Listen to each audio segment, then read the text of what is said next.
নমস্কার বন্ধুরা, এই প্রচণ্ড গরমের হাত থেকে বাঁচতে আপনারা ঠান্ডা ঠান্ডা এই নারকেলের মালাই আইসক্রিম বানিয়ে খান। তো নারকেলের মালাই আইসক্রিম বানাবার জন্য সবার আগে একটা কড়াইতে দিয়ে দিচ্ছি 1 লিটার দুধ।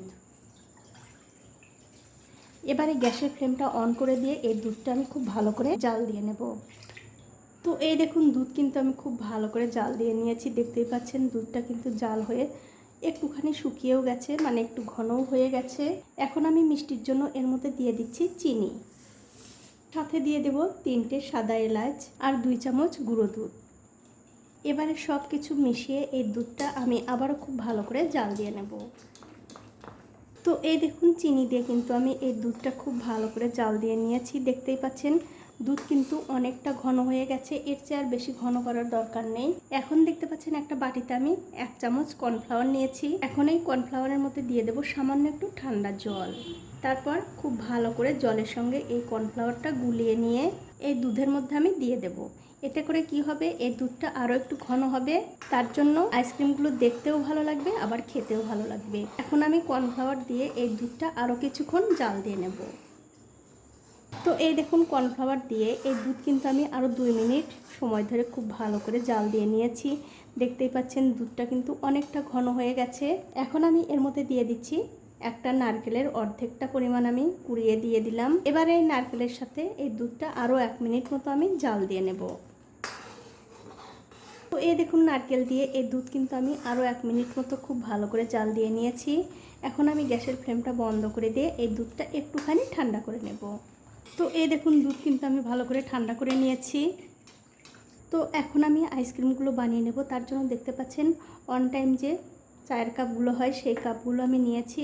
এবারে যে দুধ আমি জাল দিয়ে রেখেছি সেই দুধ অল্প অল্প করে হাতায় করে নিয়ে এই কাপের মধ্যে দিয়ে দেব।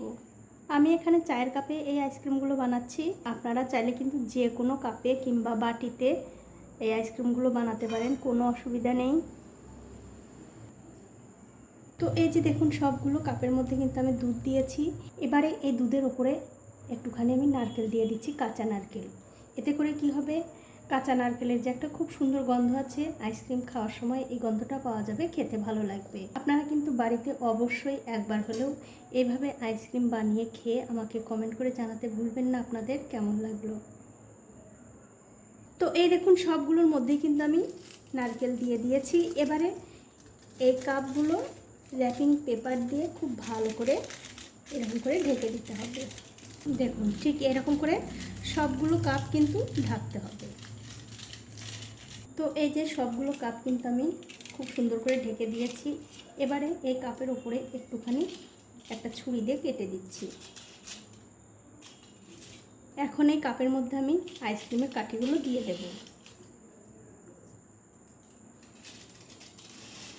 তো এই যে দেখুন, সবগুলো কাপের মধ্যে কিন্তু আমার কাঠি দেওয়া হয়ে গেছে।